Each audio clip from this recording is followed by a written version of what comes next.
Hi guys, my name is Arya and I welcome you all to this ethical hacking tutorial. So I have a lot to cover and let's get started.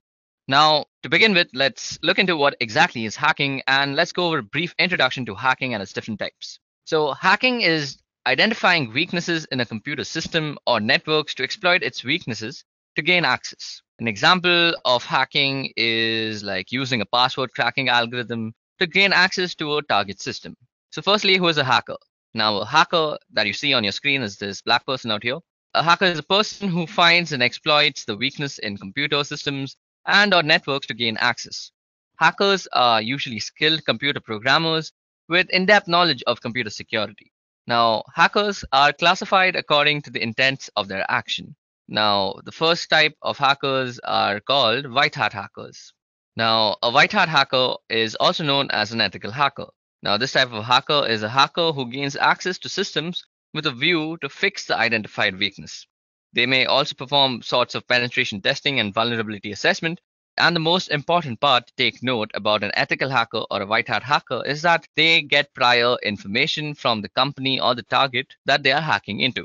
So this is what actually sets them apart from a cracker or a black hat hacker. Now, a hacker who gains unauthorized access to computer systems for personal gains, that person is called a black hat hacker. The intent is usually to steal corporate data, violate privacy rights, transfer funds from bank accounts, and more such malicious stuff. Then there is also a blend of both called the gray hat hacker. So a gray hat hacker is a hacker who is in between ethical and black hat hackers. He or she breaks into a computer system without authority with a view to identify weaknesses and reveal them to the system owner in return for some bug bounty. So companies like Google, for example, actually put out a lot of bug bounties. Now, let me just get to the point of explaining what exactly ethical hacking is, unless you've already understood it. Now, ethical hacking is identifying weaknesses in computer systems and or computer networks and coming with countermeasures that protect the weakness. Now, ethical hackers have some goals that they need to meet if they're working for a company. Firstly, they need to protect the privacy of the organizations from being hacked. Secondly, they have to transparently report all the identified weakness in a computer system to the organization. Thirdly, they have to inform hardware and software vendors that are catering to the company of the identified weakness and how they can be patched. So these are the three main goals of an ethical hacker. Now, why is an ethical hacker very important for a company? Well, firstly, information is one of the most valuable assets of an organization. Keeping information secure can protect an organization's image and save an organization a lot of money. This is because hacking can lead to a loss of business for organizations that deal in finances. For example, PayPal. Now, ethical hacking puts them a step ahead of the cyber criminals who would otherwise lead to a loss of business. So basically, an ethical hacker would try to mimic a hacker and see what all vulnerabilities that he would find. For suppose PayPal. PayPal has a lot of ethical hackers working for them. So they are constantly trying to find any sort of bugs that might be in their payment gateway, which is actually letting fund being transferred without being validated. So that could be a bug. So an ethical hacker's job is to actually identify that bug and patch it up before any cyber criminal actually finds that bug and uses it for his own malicious intents. Now, the legality of ethical hacking. Now, let me take a moment to actually talk about this topic. Now, ethical hacking is legal if the hacker abides by all the goals that he has to meet that we had just discussed. Now, the International Council of E-commerce Consultants, or the EC Council, provides a certification program that tests an individual's skill. Those who pass the examinations are awarded with certificates, and the certificates are supposed to be renewed after some time. Now, our course at Edureka, that is the ethical hacking course, is completely aligned to the CHV10. So y'all can go ahead and check that out if you all want to become an ethical hacker, because that will certainly guide you as to how you can achieve that certification. Okay, now moving on. As an ethical hacker, you will be dealing with a bunch of security threats all the time. So it's very necessary that you know what exactly a security threat is and what kind of security threats exist. Now, a computer system threat is anything that leads to loss or corruption of data or physical damage to the hardware and or the infrastructure. Knowing how to identify computer security threats is the first step in protecting computer systems. The threats could be intentional, accidental, or caused by natural disaster. Now, in this section, we are going to talk about all sorts of security threats, and we are going to talk about the types of security threats. So what exactly is a security threat? Now, security threat is defined as a risk that can harm or potentially harm a computer system or an organization. The cause could be a physical one, such as someone stealing a computer, or it could be a non physical one, such as a virus attack. Now, these are the two kinds of threats that are existing out there. It is physical threats and non physical threats. Now, there are also different kinds of physical threats. Now, let's look into the types of threats. First, it is internal threats. Secondly, it's external threats. And third is human threats. Now, let's go over them one by one. So, firstly, let's look at some examples of internal threats. A fire that is inside the system, or some unstable power supply, or humidity that is actually accumulating and becoming dewdrop somewhere or malfunctioning your system. Then we come to external threats, which include stuff like lightning striking down your house, floods, and earthquakes. So these are the types of external threats. So the last kind of threats that we have is human threats. Now, human threats include theft or vandalism of the infrastructure or the hardware, disruptions or accidentals and unintentional errors that cause your computer system to malfunction. Now, let's move on to non-physical threats. Now, these are the kind of threats you, as an ethical hacker, will be dealing with much more. So, non-physical threats is completely your forte. So, non-physical threats include loss or corruption of system data, or disruption of business operations that rely on computer systems, or the loss of sensitive information. Then, non-physical threats can also include illegal monitoring of activities or computer systems, then cybersecurity breaches of all sorts, and other stuffs like viruses, trojans, worms, spyware, keyloggers, adwares. There's so many other stuff. Even denial of service attacks come under non-physical threats. So basically, you get the idea that anything which doesn't have a physical form, like a computer virus or worms or a DDoS attack, is a non-physical threat. Now, to protect an organization against non-physical threats, there are things that you could do. So firstly, as an organization, to protect your computer system from the previously mentioned threats, an organization should have a logical security measure in place. Now, logical security measures could include stuff like antiviruses or cybersecurity measures like some incident response system that you have for your organization for such stuff. Now, to protect yourself against viruses and trojans and worms and all sorts of stuff, an organization can use antivirus softwares. Now, in addition to antivirus software, an organization can also have a control measure on the usage of external storage devices and visiting websites that is most likely to download unauthorized programs onto the user's computer. Thirdly, unauthorized access to computer systems resources can be prevented by the use of authentication methods, and the authentication method can be in the form of user IDs and strong passwords, smart cards, and biometrics of sorts. Last but not the least is the installation of intrusion detection or intrusion prevention systems, that is your IPS and IDS. Now, these can be used to protect against denial of service attacks, and there are other measures too that can also be used for denial of service attacks. So these were some of the preventive measures that you should take for non-physical threats. Now, it is not necessary for you to become an ethical hacker to take all these preventive measures. Now, you sitting at home and watching this video can do this actually very simply by just using a virtual private network whenever you're browsing the internet, or using a very good antivirus system that you've actually paid for, because nothing actually good comes free. Let's remember that. Now, I digress, and let's move on. Okay, now let's talk about the skills that you would need to become an ethical hacker. So firstly, you need to be good at programming. Now, a programming language is a language that is used to develop computer programs, and there are plenty of examples like HTML, JavaScript, Python, PHP, and you should be proficient at quite a few of these. I'll tell you why very soon. So secondly, you should also have a very good and in-depth knowledge of operating systems, especially because you'll be working on Linux mostly if you're an ethical hacker. Now, you should know how to go about the command line that exists in Linux and all the bash commands, because you'll be extensively using them for your networking purposes. Which brings me to my third point, that you should be proficient at networking and should know the ins and out of how a packet actually gets delivered from your computer to a target system. So, three things: programming, operating systems, and networking. These are the three things that you'll be basically playing around with every day as an ethical hacker. Now, many people normally ask, what programming languages should I learn if I'm trying to become an ethical hacker? Well, there is no one answer, because you'll be dealing with a bunch of services. So it would be smart of you, as a person pursuing ethical hacking, to know at least one example of all the types of languages that exist out there. For example, take HTML. So you could learn HTML for actually knowing how web pages work, which will help you because it's a cross-platform language and it is basically good if you're actually targeting web hackers.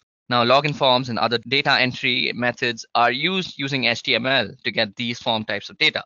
Now, you could also learn PHP, which is a great server-side language and is widely used over the internet. And knowing PHP will actually help you exploit weak PHP code. So if suppose a company has some very weak backend and you as an ethical hacker have to test out their backend, you should be proficient enough to know what the language is doing and where the discrepancies in the code exist, because you wouldn't know that if you're not proficient at PHP. Same goes for databases. Now, you should definitely know some PostgreSQL and some NoSQL along with some SQL, of course, because SQL is the most commonly used. But as an ethical hacker, you'll be working with these three types of databases. So it would be pretty helpful to know all these types of languages, like MySQL is a must. Then also knowing some bash scripting because you'll be working on Linux and most of the times you'll be tinkering around with tools and you'll be trying to customize them to meet your own needs. Now let's go over the different types of tools that ethical hackers use on a day-to-day basis. So the first tool that we are going to talk about is NetSparker. Now NetSparker is an easy-to-use web application security scanner that can automatically find SQL injections, cross-site scriptings, and other vulnerabilities in your web application and web services.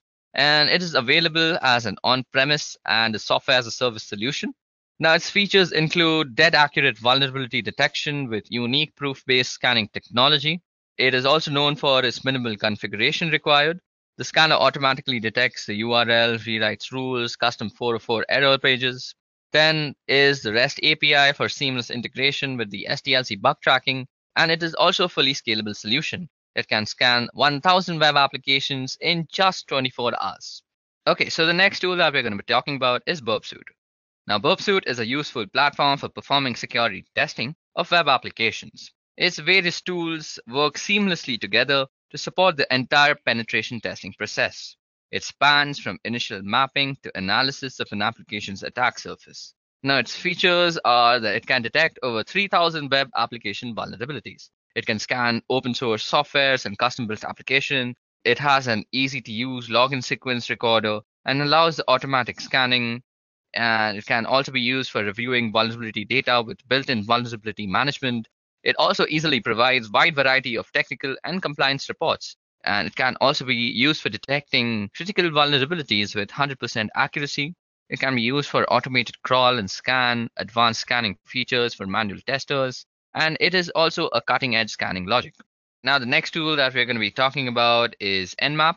Now, Nmap is a reconnaissance tool. Now, reconnaissance is the first phase of ethical hacking. So in reconnaissance, we are actually trying to gather all the information, and Nmap is a brilliant tool for doing that. It can tell you about the domain name server. It can tell you how a packet is actually reaching the target system. It can determine what kind of an operating system the target system is using, which is basically footprinting. It can also do some very basic fingerprinting that is trying to figure out how a packet reaches, which I just said. What is the server information? Like when was the server created? Whose name is the server under? Where is the server located? So all sorts of information gathering stuff. Nmap is a brilliant tool. Now the next tool that we're going to talk about that ethical hackers use on a daily basis is 𝐸𝐸𝐾.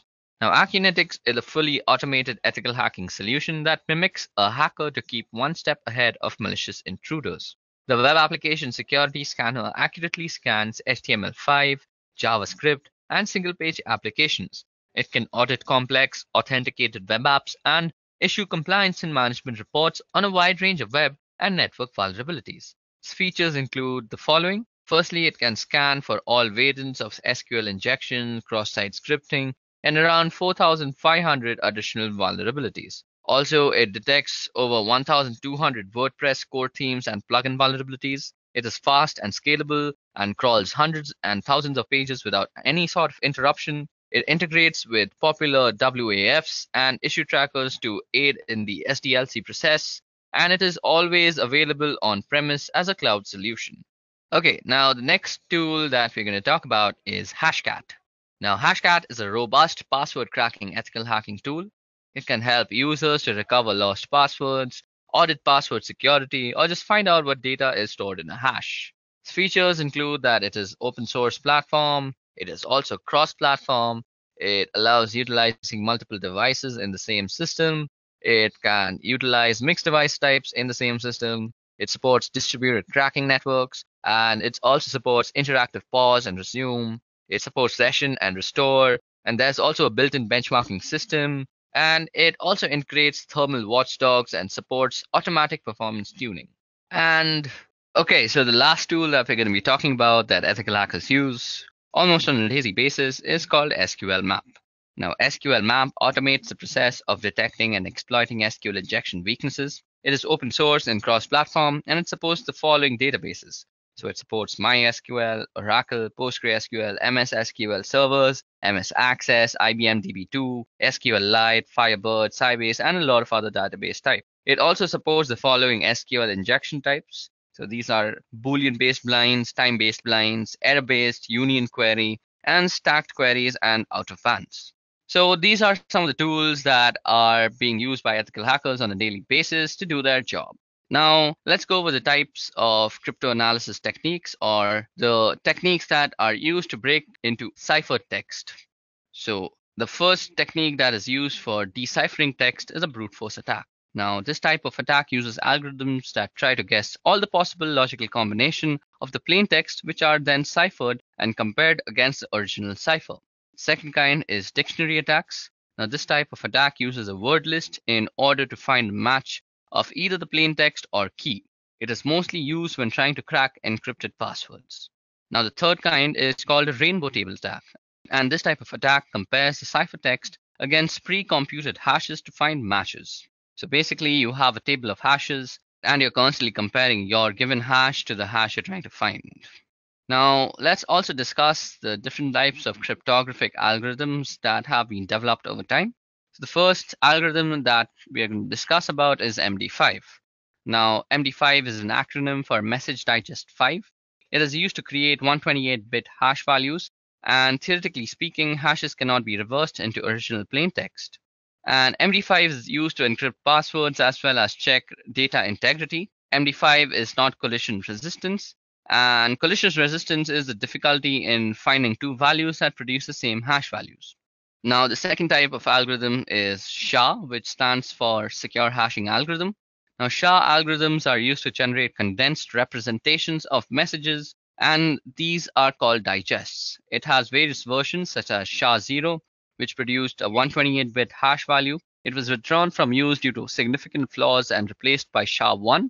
Now, SHA-1 produces 160-bit hash values, and it is similar to the earlier versions of MD5, and it has cryptographic weaknesses and is not recommended for use after the year 2010.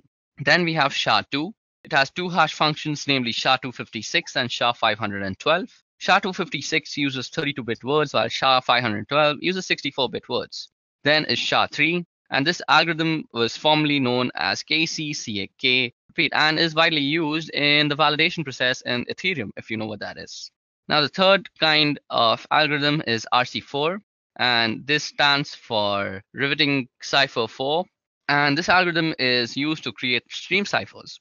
It is mostly used in the protocols such as SSL, which stands for Secure Socket Layer, and to encrypt internet communication using WEP, which stands for Wired Equivalent Privacy, to secure wireless networks. Okay, now this brings us to the theoretical end of our ethical hacking tutorial. Now it's time for some hacktivity. So for today's hacktivity, we will create a simple cipher using RC4 algorithm, and we will then attempt to decrypt it using brute force attack. For this exercise, I'm going to assume that we know the encryption key is 24 bits, and we will use this information to break the cipher. Now for this, we are going to be using the software called Cryptool, and I already have that downloaded. I'll leave the download link in the description. Y'all can download it and follow with me as we are performing this activity. So firstly, open Cryptool 1 and replace the text that you see Now we can replace the text with whatever we want. So I'm going to be replacing it with some random text like never underestimate the determination of a kid who is, let's say, time rich and cash poor. Now that's one of my favorite quotes, and we are going to try and encrypt this. So firstly, we are going to try and encrypt this. For that, click on the encrypt and decrypt menu and point to symmetric modern. Now in symmetric modern, you will find RC4. So we will be trying to actually encrypt it using RC4. So let us put the key length as 24 bits. So we already know that. And the value has been set to 0000. Now all you have to do is click the encrypt button and you will get the following stream cipher. So this is your cipher text. So as an ethical hacker, you will be more interested in the analysis of the ciphertext rather than the creation of the ciphertext. So as an ethical hacker, you will need to analyze the ciphertext and try and decipher what is the plain text that is hiding behind this. So to do this using Cryptool, you can go into the analysis part and then go into symmetric encryption and modern. Now out here, all you have to select is the algorithm that is used. Now, the assumption that we made is that it is going to be 24-bit key length. So we can always assume that. And all we have to do is start analyzing. And what this will do is run a brute force search on this entire ciphertext. Now, depending on your computer's computing power, this can take some time. Now it's showing 1 hour and 32 minutes. So let me just actually let this run and show you what it's going to look like.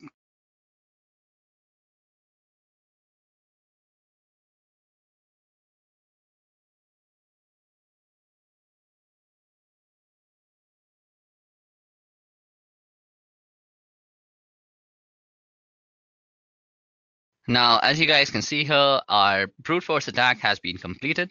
It took quite some time, but our results are out here. So our result is divided into these 4 columns. So first is the entropy. The second is the hex dump. That is the hex that was analyzed. Now the third part is the part that we are interested in. So this is the cipher or the deciphered text that we got from the ciphertext. And these are the keys that were used to actually decrypt them. So when the key for, or rather C19334 was used, this is the decrypted text that we got. Now, all these makes no sense, but just to actually identify what probable plain text is to a certain ciphertext, always look for the entropy. Now, out here, this has the lowest entropy, that is 4.0001. And as we can see that it is indeed the sentence that I had typed out. Never underestimate the determination of a kid who is time rich and cash poor. So this actually shows us how RC4, that is a brilliant cryptographic algorithm that is used in SSL and WEP, can be so easily broken with a brute force analysis. And these tools are widely available for a general user like me or you to use. So this brings us to the end of the hacktivity that I spoke about. And this also brings us to the end of this ethical hacking tutorial. I hope you guys had a wonderful time learning the various factors of ethical hacking like cryptography, social engineering, the phases of ethical hacking, and all these such. Please don't forget to watch my other video, which is What is Ethical Hacking? I have actually made a beginner's video as to what ethical hacking is and how ethical hacking actually works.